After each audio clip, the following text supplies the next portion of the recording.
Rich Day, Legacy Building Lady tapping in with you with the HooDoo Tarot. The HooDoo Tarot on this lovely, lovely Sunday. Let you see that, the HooDoo Tarot. That deck is brought to you by the awesome and amazing Tiana Lee McCuller. So, that is the courting card. So, I'm going to read to you a little bit about the courting card, and then I'll give you the flow, okay? So, with the courting card, for there are three that testify, the spirit and the water and the blood, and these three agree. So that's scripture out of 1 John 5 through 7.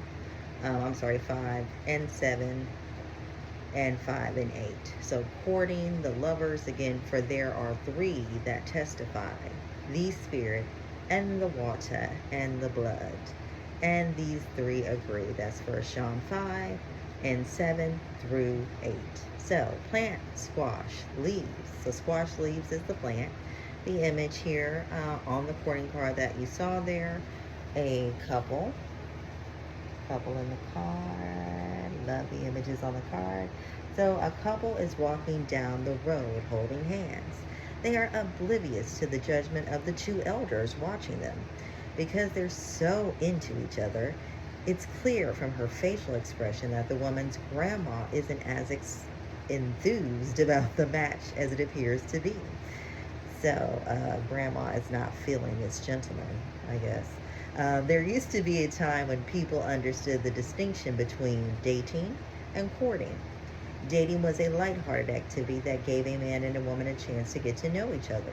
Not only was it perfectly fine to call on different people, but it would also be considered unwise not to keep one's options open. So, always kept your options open there. So, however, when the two people decided they wanted to see each other exclusively, that's when the courtship stage began. So, once you actually decided, like, hey, you are for me and I am for you, then the courting actually began, okay? So, the goal of courtship was not to have a companion for years, as it is common nowadays. The goal was marriage. That being the case, courtship was taken very seriously. So it was very serious and had to include the input of family members and close friends to determine the worth of such an investment. The reason for this is simple. Most people didn't marry just because they loved each other. They married for the purpose of social and or economic upward mobility. Okay? So moving on up. That's what they were trying to do. That upward mobility. We going up, upward mobility. And then it was often more of a business transaction than a testament to undying love. So it's about that business, okay? Business, okay? That's what it was about, rather than undying love. And therefore, it only made sense that each partner's community be included in the discussion. So making sure that everybody was involved, everybody felt, is this a good fit? Do you think this is going to be good for the family? That type of thing, right? And after all, a poor choice, literally or figuratively, reflected badly on their entire family by ruining their reputation or causing their progeny to suffer an unstable or impoverished home. Thus, merely loving the other was simply not enough. If the family was too consistently improved from one generation to the next. I'm going to read that part again. Thus, merely loving the other was simply not enough if the family was to consistently improve from one generation to the next. So the objective of marriage was to always be making sure that each generation improved. Each generation got better.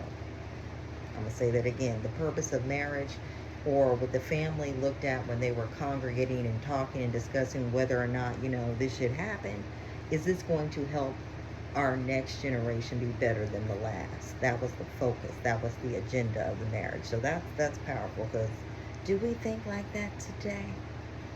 Do we do that? Something to think about, right? So to marry unapproved being anyway was therefore considered not love at all, but the epitome of selfishness. So because it involved the family and the progression of the family, if you just chose any old body to get married to, it showed you were selfish. You didn't really care about your family. Okay? So meaning now, um, hopefully you can digest and process all of that. And again, this is Tiana Lee McQuiller's HooDoo Tarot. This is the book that comes with the deck. So um, very detailed about how all this works. So the meaning there, if you get the courting card, though this card is certainly about love and romance, it doesn't have to be. There are many different types of relationships as well as unspoken contracts that keep them together. We are all giving our attention to someone or something, okay? So when courting comes up in a reading, it is asking you to praise the value of your attachments in terms of your individual long-term goals while continuing, or hold on, let me get this together, will continuing to engage with this person or that person, those people or that thing help advance your reputation among the kind of people you respect or with whom you want to do business. So will marrying this person, based upon, again, marriage being associated with business and family advancement, will continuing to engage this particular person or this person that you're entertaining right now, those people or that thing help advance you in your reputation among the kind of people you respect or with whom you want to do business. So will their presence help or harm your efforts to attain the life you visualize? It's time to review your ethics and make an honest assessment of the road you're choosing. It's time to make a choice. So make a choice, make sure it's a good choice, make sure it's good business, make sure it's good for advancing your family. Again, this is Tiana Lee McQuiller's HooDoo Tarot, and we're just speaking to some concepts and ideas of how courting and dating and marriage, ideas that surrounded those things there.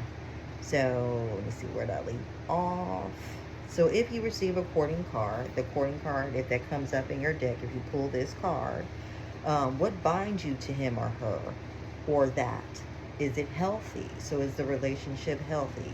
Is that how you really feel? Or are you partnering, parroting someone else? So are you really in this relationship because you want to be, or such and such said this is a good idea? Make sure it's your own idea.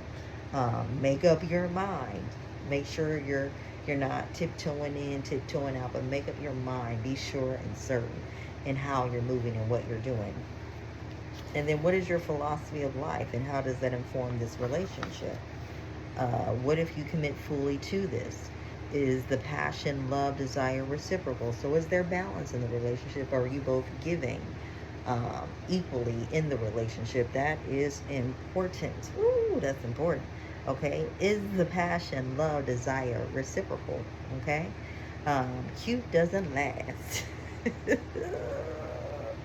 Baby, they say cute does not last. Cute will fade away. But I know we try to hold on to cute as long as we can, and I'm going to encourage you to do so. But just know it may not last now. It may not last. Now, with that, are your morals? Are there morals? Are there values and goals aligned with yours? Do we share the same value system, the same morals, the same ideals? Are we on the same page with those things? Because the cuteness may not last, okay? And are you both on the same page, or do you have entirely different outlooks on life, okay? So pay attention to that. And the moral of the story is, so, that's what the book talks about. And again, this is the HooDoo Tarot. And today we selected the courting card. So what I want to add, it's very much so related, but again, I'm a past life regressionist, subconscious specialist. I am very much a proponent of getting as much data about yourself, knowing as much about yourself as possible, as well as making sure you know as much about your partner as possible. And this is not about condemning anyone or making anyone feeling bad. it's about, like the book talks about, making an intelligent choice, an intelligent decision, like knowing who this person is, how their family is. Does it align with your values and the direction you want your family to go in? These are just, to me, things that just make sense to pay attention to. And from a past life regressionist or subconscious perspective, you want to know what their patterns are. How do they think about things? How do they move through life? Why do they do that? So really just getting to know, pardon me, everything you can about them, their background, their upbringing, their family. Do they have any things that run in their family, like conditions? Just knowing everything you absolutely can about somebody. Because again, ultimately, you want to make sure you guys are making a decision to become one, and it's not only just beneficial for you guys, but your lineage, your legacy, your from generations to come. You want your relationship to really be healthy for everybody involved.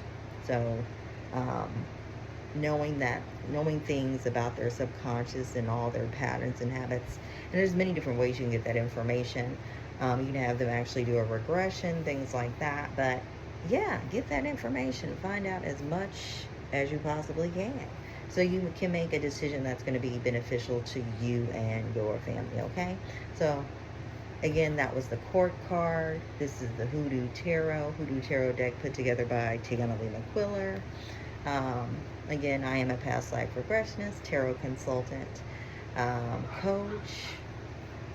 And so if you're interested in doing any of those services with me, you can hit me up here at legacybuildinglady@gmail.com. Again, that is legacybuildinglady@gmail.com. Until the next video, peace.